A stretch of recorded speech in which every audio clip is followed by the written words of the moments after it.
If you say anything negative, we're going to get 1 million views on this right now. The tail's too small. It does have itty bitty. Yeah.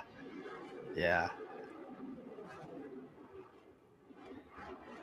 Yeah. Why is StreamYard play it in PowerPoint mode? I don't understand. Maybe if I did this.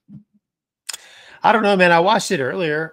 My reaction is, yeah, I mean, it's pretty awesome. I don't know. I mean, that's nothing a Raptor doesn't do. I mean, that's pretty much any demo does this part. Yeah. I mean, in my mind, it doesn't do anything different than like you said, the Raptor, or even, the flanker demo is pretty similar. I just think it's crazy because I remember when this airplane was first coming out, people were like whining about the tails, not being big enough for maneuverability. But you watch this video and it totally. There's the old Top Gun Maverick. Yeah, it's like, well, I guess they're big enough. So this part, I'm curious because I alluded to it a little bit in the other video, and you talked about it before. What is the practical application of this maneuver?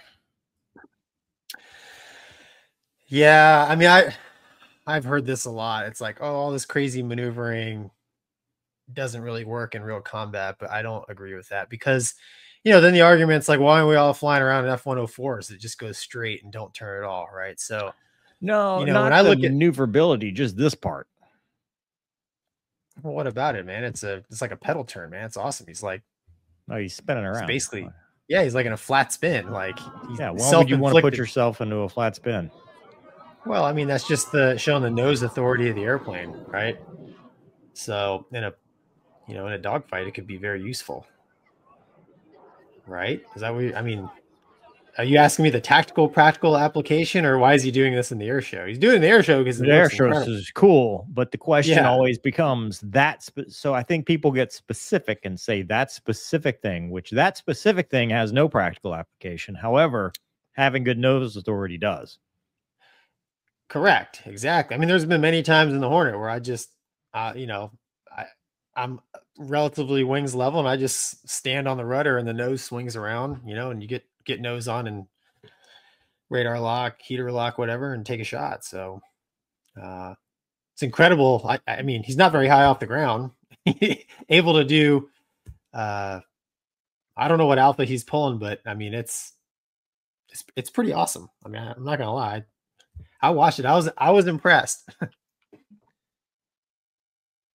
What was Mover not impressed, or Mover just was happy to be here?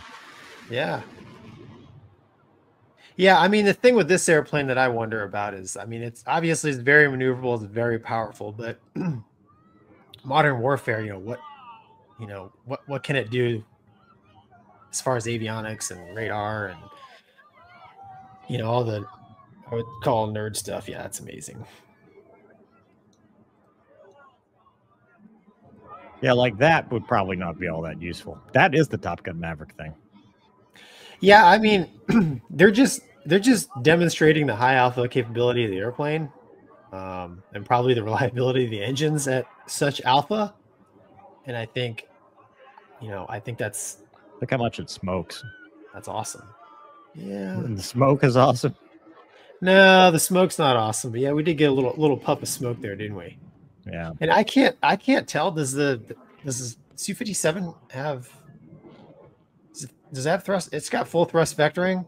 Do you know? I mean, it almost have to, the way the thing's moving around. I don't think it's like 3-dimensional. I think it's like the Raptor. Okay. It might be like the flanker where they're angled.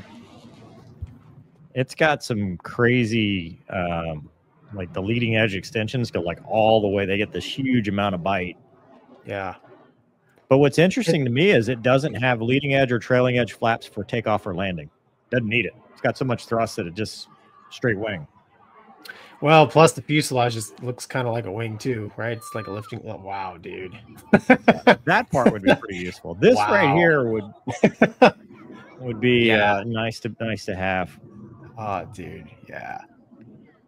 I know I'd probably get throttled, but I'd love to do a guns only set, just one. Depends on what airplane you're in.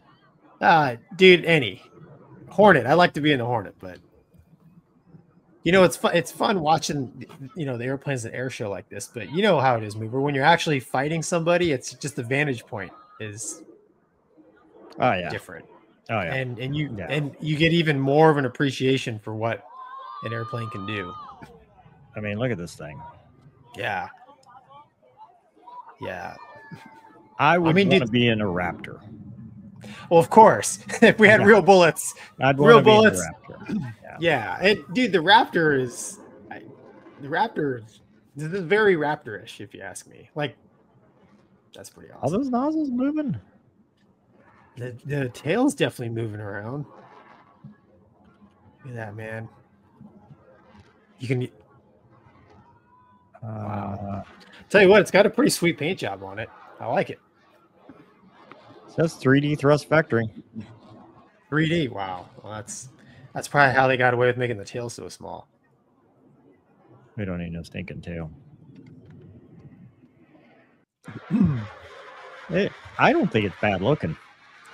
No, I mean, like I said, man, you know what kind of fire control, what kind of offensive and defensive weapons is that? Watch this landing, dude. Watch this landing.